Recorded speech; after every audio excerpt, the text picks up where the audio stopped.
नमस्कार दोस्तों, स्वागत है आपका डेली न्यूज इंडिया 1.0 में। योगी आदित्यनाथ के द्वारा तीखी जुबान अब इस स्तर पर पहुंच गई है कि जहां ऐसा लगता है कि ऐसे वचन बोले जा रहे हैं जो इस समाज में दरअसल बोले जाने लायक नहीं हैं। अब वो ऐसे कट्टर हिंदुत्व के शब्द बोल रहे हैं जो किसी के सीने में जाकर चुभे तो शायद उसके जीवित रहने का चांस भी कम हो जाए। और जिस ढंग से अब हिंदुत्व को पेश किया जा रहा है उसको देख के खड़गे साहब ने अब योगी आदित्यनाथ को आतंकवादी की तुलना दे दी है और कहा कि यूपी के चीफ मिनिस्टर इस टाइम एक दहशतगर्द हैं, यानी कि आतंकवादी हैं। ये योगी आदित्यनाथ हैं या आतंकी हैं? ये दहशतगर्द हैं। ये बात अपने आप में दरअसल काफ़ी इंपॉर्टेंट उन्होंने कही है, जो कई लोग शायद कहने से चूक रहे होंगे। और उनका कहना है कि योगी और मोदी का मकसद देश की एकता को ख़त्म करना है। ऐसा लगता है कि बहुत तेज़ गति से ये तोड़ देना चाहते हैं, इस देश को काट देना चाहते हैं। ऐसा लगता है कि जैसे कि एक पागलपन सा सवार आया बीजेपी के ऊपर। खड़गे ने मोदी और योगी आदित्यनाथ पर कटाक्ष करते कहा कि दोनों अपने अपने भाषणों में इस किस्म के बयान दे रहे हैं। प्रधानमंत्री कहते हैं एक हैं तो सेफ हैं और योगी कहते हैं बटेंगे तो कटेंगे। इन पर सवाल उठा दिए हैं।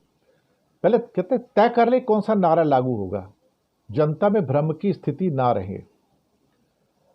और फिर खड़गे साहब कहते हैं क्या कोई साधु बटेगा और कटेगा जैसा बयान दे सकता है क्या? साधु कोई ऐसा बयान दे सकता है क्या? नहीं दे सकता। ये बात सिर्फ आतंकवादी कह सकते हैं। यानी कि आज उन्होंने योगी आदित्यनाथ को हिंदू आतंकवादी का दर्जा दे दिया है। और फिर कहा कि एक नाथ संप्रदाय का साधु ऐसी बात कर ही नहीं सकता। हम तो डरेंगे तो मरेंगे, हम डरने वाले नहीं हैं। बहुत बड़ी बात कही है। खड़गा का कहना है कि इनका मकसद देश की एकता को खत्म करना है। इनका मकसद देश में लोगों को बांट देना है ताकि अपना राजनीतिक स्वार्थ साध सकें। और ये जो बयानबाजी है योगी और मोदी की, ये दादागिरी, ये हिटलरशाही का प्रतीक है। उनका कहना है कि जिस किस्म से ये जुबान में बात कर रहे हैं ये दहशतगर्दों की जुबान है। और ये कौन कह रहा है? मल्लिकार्जुन ने खड़गे ने दहशतगर्दों से यूपी के सीएम की तुलना की है। दहशतगर्द मतलब आतंकवादियों के साथ। मैं भी हैरान हूं, लेकिन जिस हिसाब से मोदी और योगी जो कटाक्ष कर रहे हैं, ये लगता ही नहीं कि सभ्य समाज की भाषा है। ये सभ्य समाज की भाषा नहीं है, ये तो तालिबानी भाषा है। ये भाषा का उपयोग तो आप अफगानिस्तान में तालिबान और अल कायदा से सुनते हैं, जो इनके चेहरों से नजर आ रहे हैं। और उनके चेहरों के हाव भाव देखो अगर योगी आदित्यनाथ के, तो ऐसा लगता है कि मतलब बांट भी रहे हैं और काट भी रहे हैं। सपा ने ठीक कहा, ये बांट भी रहे हैं और काट भी रहे हैं, काट देंगे ये लोग लोगों को।